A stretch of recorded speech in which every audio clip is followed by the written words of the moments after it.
Je continue dans cette vidéo mon cycle sur les fourberies de Scapin de Molière.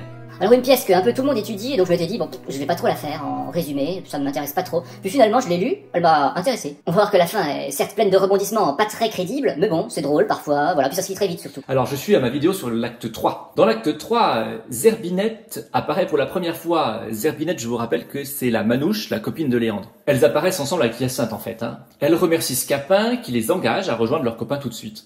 Elles se plaignent toutes les deux, l'une de ne pas connaître sa famille, c'est le cas de Zerbinette qui ne connaît pas ses parents, ce qui va bien sûr poser problème pour le mariage avec Léandre, et Hyacinthe se plaint qu'on veut lui casser son mariage au profit d'une autre fille. Scapin prépare sa vengeance contre Géronte. Dans la scène 2, Scapin arrive à convaincre Géronte de se cacher dans un sac pour échapper à tous les amis des soldats du frère de Hyacinthe. Ils lui en veulent d'avoir proposé sa fille à la place de Hyacinthe en mariage à Octave. Scapin profite de l'occasion, enfin plutôt il avait envisagé ce stratagème, pour donner des coups de bâton sur le sac et se venger ainsi de Géronte.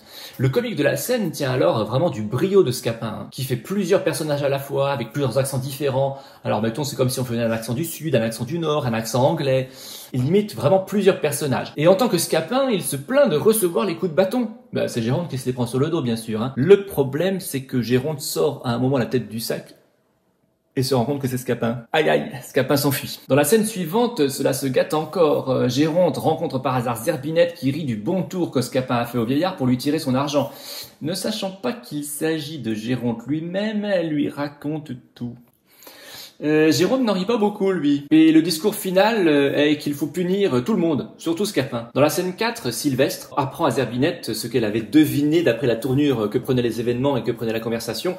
Elle a tout dit, et justement à celui qui avait été touché par le vol. Elle n'en est pas si catastrophique que ça, il l'aurait appris de toute façon. Dans la scène 5, Sylvestre se défend devant Argante qui l'accuse d'avoir trempé dans quelque fourberie que ce soit. Ah non, c'est pas moi, c'est Scapin qui a tout fait. Dans la scène 6, Argante et Géronte se plaignent l'un et l'autre du mauvais tour qui leur a été fait. On y apprend également que la fille de Géronte, celle qu'il comptait donner en mariage à Octave, et qu'il gardait secrète parce qu'elle était d'un deuxième mariage, a été perdue lors d'un voyage en mer. Ah, le mariage prévu n'est pas possible. Et justement, retournement de situation dans la scène 7, on apprend des nouvelles de cette fille perdue. Géronte rencontre la nourrice de la fille, celle qui était censée en prendre soin avec sa mère, et donc la nourrice lui dit que justement elle a atterri dans cette ville, et que dans les dénûments où elle était, quand même pour lui assurer un avenir, elle l'a mariée. Alors elle s'excuse de l'avoir fait sans l'accord du père. Et elle l'a marié à Octave, oh le fils d'Argante, quelle chance. Hyacinthe est la fille de Géronte. Dans la scène 8, Sylvestre prévient Scapin et lui dit que les pères veulent se venger de lui surtout. Dans les scènes 9 et 10, Géronte emmène Hyacinthe chez elle. Sur le chemin, toute la troupe rencontre Octave qui, lors d'un bref quiproquo, refuse de se marier avec la fille de Géronte.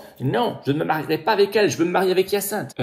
Justement, on lui apprend que c'est la même personne. Hyacinthe demande alors que Géronte fasse grâce à Zerbinette et qu'elle puisse aussi se marier avec Léandre. Géronte n'a pas envie, car elle n'est pas d'une bonne famille. Dans la scène 11, Léandre dévoile un bracelet que justement lui ont remis les Manouches. En fait, il l'avait enlevé lorsqu'elle avait 4 ans dans cette même ville à une bonne famille.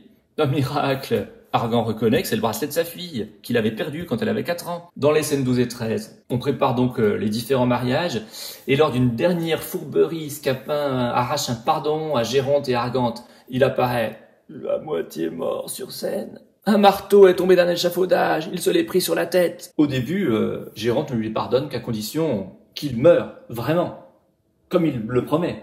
Et puis il lui donne son pardon total. Scapin peut alors, un petit peu revigorer quand même, se mettre à table avec les autres. Et voilà, les fourberies de Scapin sont terminées.